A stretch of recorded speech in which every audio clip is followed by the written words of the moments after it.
This is yet another damning indictment of the government's chaotic mismanagement. These were the people who were responsible for supply lines and procuring PPE when the country needed it most. This 279-page report lays bare just how ill-prepared the government was and how badly it handled securing vital supplies during the pandemic. This module deals with procurement. This was absolutely crucial in making sure that the country was protected. Health workers were guarded against this deadly disease, and patients had access to the medical equipment which would keep them alive. Well, this report says it simply wasn't prepared and the country struggled to cope. Baroness Hallett, the chair of the UK's COVID-19 inquiry, says the government spent almost £15 billion on PPE.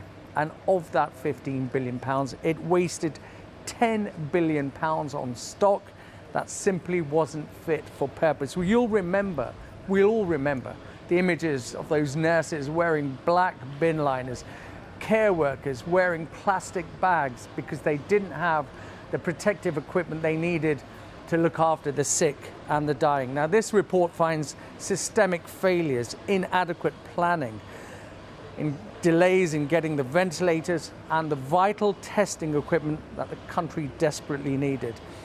Baroness Hallett says the country entered the pandemic with its PPE stockpile in a perilous state, without enough vital supplies and with large quantities of expired equipment. There were no plans in place for emergency procurement or distribution. And we were, she says, simply not ready to compete in the global market race, and we were over-reliant on one single country, China. You'll remember too the high priority lane, which the government said would mean faster access to these vital goods. Well, that was heavily criticised as being unfair because suppliers with government connections received favourable treatment, undermining public trust at a moment when it was needed most. But she does stop at saying this report does not identify cronyism or corruption on the part of ministers and officials. They simply got it wrong with the introduction of this VIP lane. Now, this report does not feature evidence on the PPE firm MedPro linked to Tory peer Baroness Michelle Mone and her husband Doug Barrowman. They've been ordered to repay £122 million plus interest to the government for providing faulty PPE at the height of the pandemic. Mone and Barrowman deny any wrongdoing. There is some praise for the country's business and science sector for rallying to help. There's also praise for the army in providing vital logistical expertise. But ultimately, this report lays bare just how underprepared the country was in the face of this pandemic. Ultimately, we wasted millions and millions of pounds, and this led to unnecessary delays. That means many more lives could and should have been saved. So the headlines will always be about the £10 billion in wasted taxpayers' money, the undermining of the public's trust. But ultimately, what this boils down to is the fact that there were people who could have been saved. There were people who should have been better protected, health workers who were on the front line, key workers who needed that vital PPE equipment, and ultimately patients who needed access to vital life-saving equipment which didn't arrive in time. But the fact that the business community pulled together, there is also praise for the private and public sector partnerships that work together, and there is a list of 12 recommendations which Baroness Hallett says must go into the next pandemic to make sure that we are prepared. COVID-19 pandemic in the procurement and distribution of PPE, ventilators and testing equipment. It marks a halfway point in the publication of the inquiry's reports, a process which I intend to complete by this time next year. When the COVID-19 pandemic struck, the world entered a desperate race to secure vital healthcare equipment and supplies. If governments failed to procure the required equipment and supplies, key workers, including health and social care workers, could not be properly protected. Their lives and the lives of those for whom they cared were put at risk.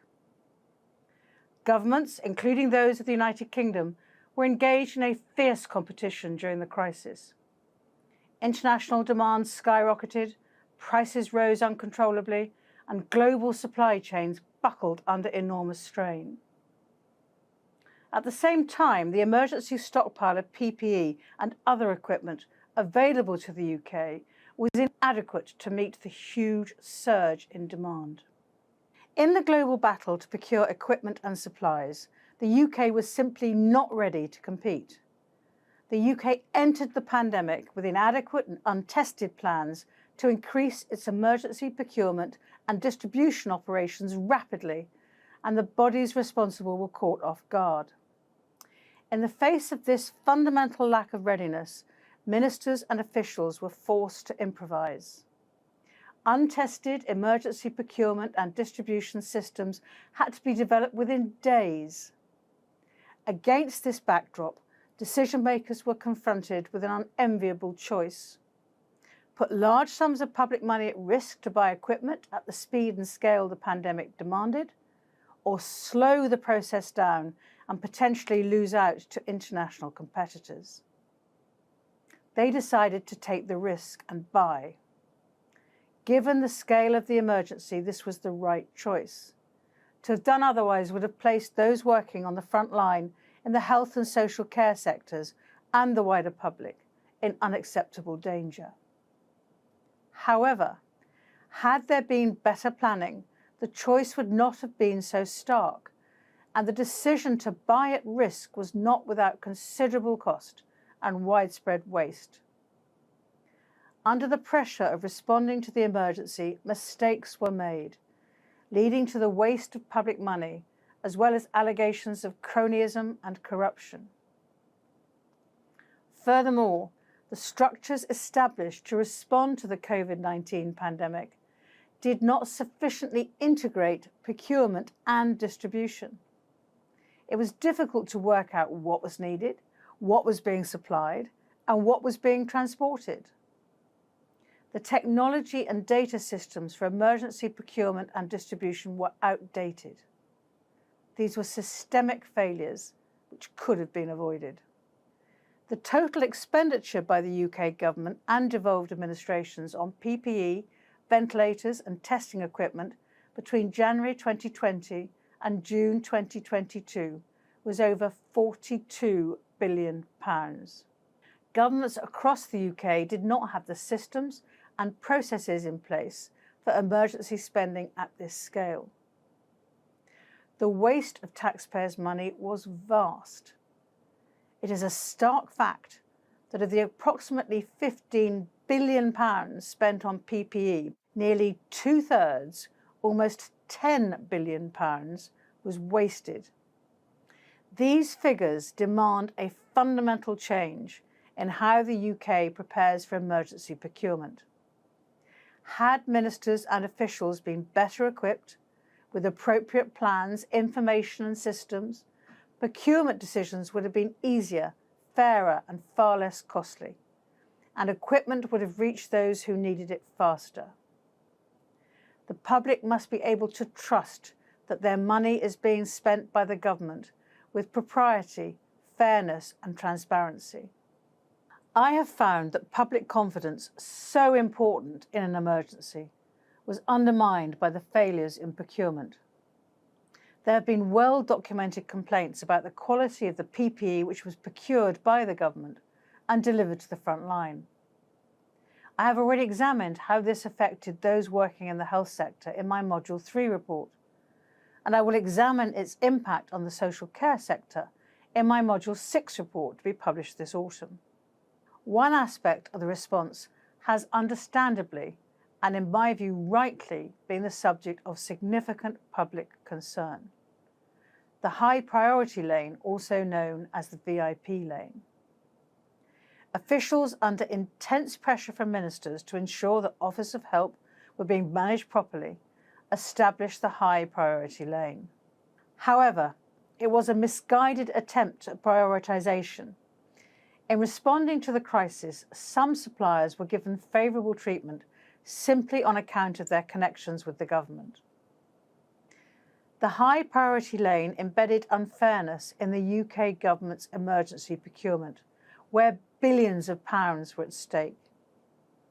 It undermined the otherwise enormous and well-intentioned efforts made by procurement officials, and it undermined public trust in how the government chose to spend taxpayers' money during the pandemic.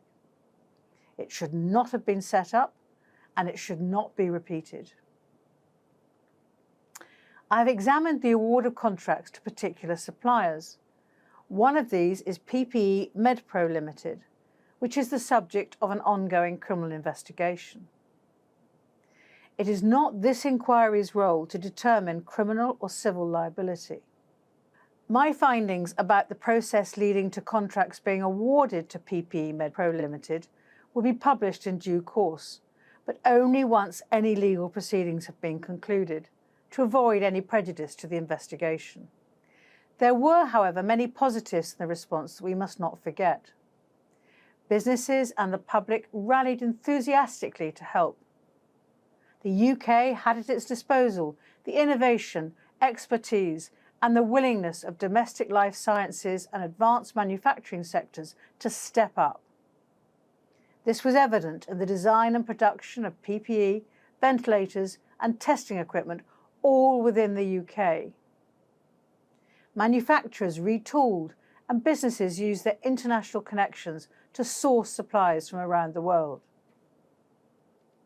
The Army stepped in to provide its crisis response expertise and lend its skills to organising an extraordinary logistical operation. Although the lack of planning caused an unnecessary delay in procuring the PPE and other equipment that healthcare workers and others desperately needed, it was a positive feature of the subsequent procurement response that key healthcare equipment was obtained at the speed and scale the crisis demanded. The effective collaboration of the public and private sectors serves as an example of how governments should respond to future pandemics. The UK needs to build on these strengths. The country will not be able to respond effectively without engaging businesses and industry and ensuring that there is a plan to do so in advance of the next pandemic. The procurement and distribution workforce also needs to be more highly skilled and ready for deployment in an emergency. We cannot be reliant on improvisation or the army alone. The UK relies heavily on international supply chains. However, its supplier base was too concentrated in one country, China, and the capabilities of domestic manufacturers had not been considered adequately in planning. This left the UK vulnerable on both fronts. The country cannot repeat the mistakes of the past. I am today making 11 recommendations, which, when implemented in full and in concert with my previous recommendations, will ensure that the UK government and devolved administrations are better prepared for the next pandemic. The complete list of my recommendations can be found in the published report. At their heart is placing ministers and officials in the best possible position to make decisions on how to spend public resources in the pressure of an emergency and ensuring greater industrial self-sufficiency. Data must drive our crisis response. I have set an ambitious target for the UK government and devolved administrations within 3 years to digitalise their systems for the procurement and distribution of healthcare equipment. The real-time collection, sharing and analysis of procurement and distribution data will fundamentally improve the quality and efficiency of decision-making. Key healthcare equipment should be regarded as a strategic national asset. There should be a programme of strengthening domestic industrial resilience and ensuring that the UK's international supply chains are robust. New trading alliances to diversify overseas sources of supply should be established. The UK government and devolved administrations need to create an environment which encourages investment, research and development into the advanced manufacturing of healthcare equipment here in the UK. The changes I recommend are an investment in the resilience and preparedness of the UK. They are a small price to pay to ensure that next time the public can be confident in the crucial spending decisions that will have to be made, and that key healthcare equipment gets to those who need it at the right time. The effective procurement and distribution of healthcare equipment will be crucial in a future pandemic. A better prepared emergency procurement system will reduce the cost of obtaining essential supplies and will save lives.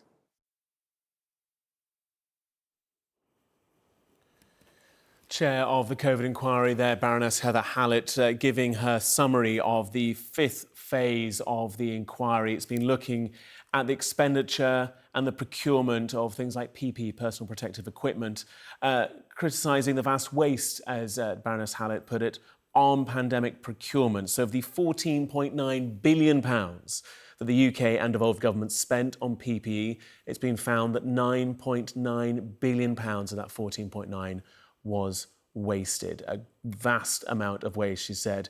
Also, criticism of the VIP lane. You may well have heard of that. We'll bring you more details on the exact specifics, but we may be hearing from families of those affected speaking.